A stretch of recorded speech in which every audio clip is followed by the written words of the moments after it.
প্রধানমন্ত্রী থেকে শুরু করে সরকার হেফাজতের কাছে আসে, হেফাজত সরকারের কাছে যায় না।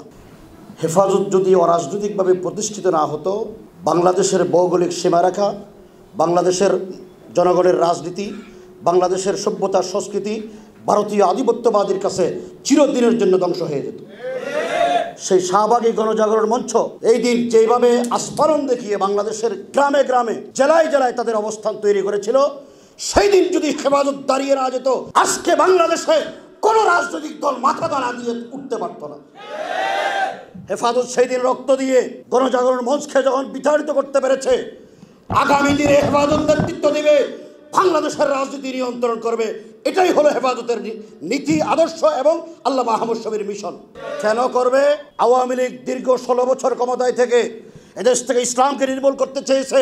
এদেশের দেশপ্রেমিক যে ইসলামী মূল্যবোধে বিশ্বাসী রাজনৈতিক অস্তিত্বকে বিপন্ন করে দিতে চেয়েছে, সভ্যতার সংস্কৃতি ধ্বংস করতে চেয়েছে, মসজিদ মাদ্রাসাকে ধ্বংস করতে চেয়েছে, উলামা ইকরামদেরকে মিথ্যা মামলা দিয়ে জঙ্গি সন্ত্রাসী বানিয়ে জেলখানায় পুরে নির্যাতন নিপীড়ন করেছে।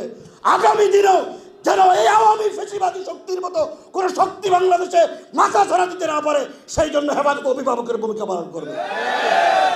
কিন্তু হেফাজত অরাজনৈতিক থাকবে, রাজনীতি করবে না, এটা হেফাজতের সিদ্ধান্ত।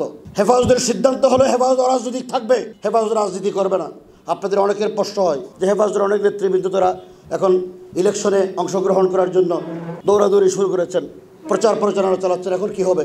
1 নম্বর কথা হলো, ওনারা তো হেফাজত জন্মের আগ থেকে রাজনীতি করতেন। এই রাজনৈতিক দলগুলোর নেতৃবৃন্দ আল্লামা আহমদ শফীর নেতৃত্বে যখন হেফাজতে এসেছে, কিভাবে এসেছে?